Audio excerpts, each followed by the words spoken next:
Today we're going to take a look at what's going on in tech news. Let's get to it.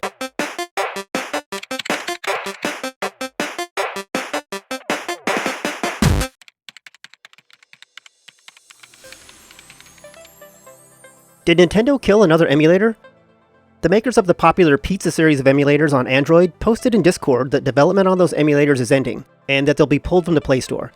There's no mention of Nintendo in the original post itself, but the Pizza emulators focused on Game Boy Color and Game Boy Advance emulation, and for what it's worth, are excellent emulators. This post was made just days after it was announced that Yuzu, a popular Switch emulator, is being shut down after they settled with Nintendo for $2.4 million. Citra, a Nintendo 3DS emulator, was also shut down as a result of the Yuzu lawsuit. But it's not just fans of emulation who are concerned by this legal fallout. In light of Nintendo officially closing the 3DS eShop in 2023, these emulator shutdowns have game archivists worried about the future of game preservation. Because for some games, the only way to play them in 2024 is through emulation. For better or worse, I suspect this isn't the last we'll talk about this topic.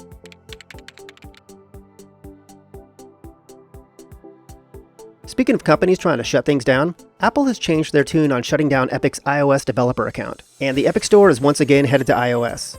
This is the latest development in the back and forth between these two companies, a fight that's been going on since Apple kicked Epic off iOS back in 2020 for violating their terms of service regarding microtransactions in Fortnite. One of Apple's complaints this time around was that Tim Sweeney, the outspoken head of Epic, openly criticized Apple's plans to comply with the European Union's new tech law. But to be fair, Sweeney isn't alone in that criticism. A handful of other developers, including Spotify, have also been critical of Apple's proposal to the EU. We're guessing that Sweeney calling the proposal hot garbage may not have landed well at Apple. At any rate, things look like they're back on track for Epic's iOS store plans.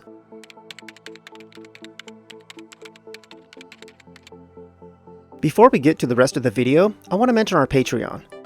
As a subscriber, you'll be listed as a producer of our content. You'll also get access to our custom game cover art that we've put together over the years. You'll likely see it in action in some of our videos.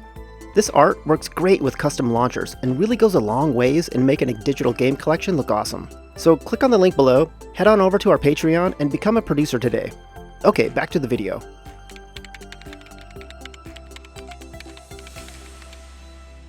Warner Brothers sent out notices to some developers of games published under the Adult Swim banner that their games are going to be retired. Some developers have asked Warner Brothers to transfer ownership back to them so that the games can remain active, but so far this request has been declined.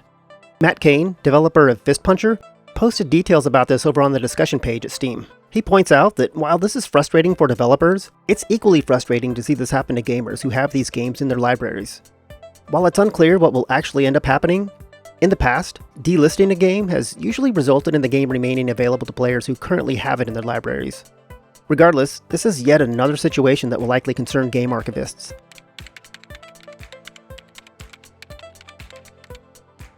In other Warner Bros. News, a community manager for 2023's best-selling Hogwarts Legacy posted to social media some details about the upcoming free update, calling it a token of appreciation for fans. The post went on to say that their original wording of additional updates and features for the game was intentional, but there were no other specifics. This latest post comes after their January post, where they said that PlayStation exclusive content would be available on all platforms later this summer. With that in mind, the wording that caught our eye in this latest post was where it said that they wanted to set some expectations. Warner Bros. CEO recently said that he wants to focus on post-retail monetization of their games, and at the time we didn't put too much thought into that comment, because it's typical shareholder CEO stuff.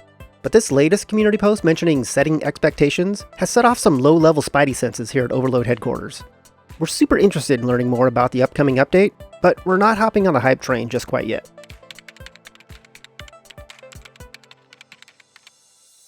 Much like the writer's strike of 2023, it looks like AI is a sticking point in current SAG-AFTRA negotiations with video game companies.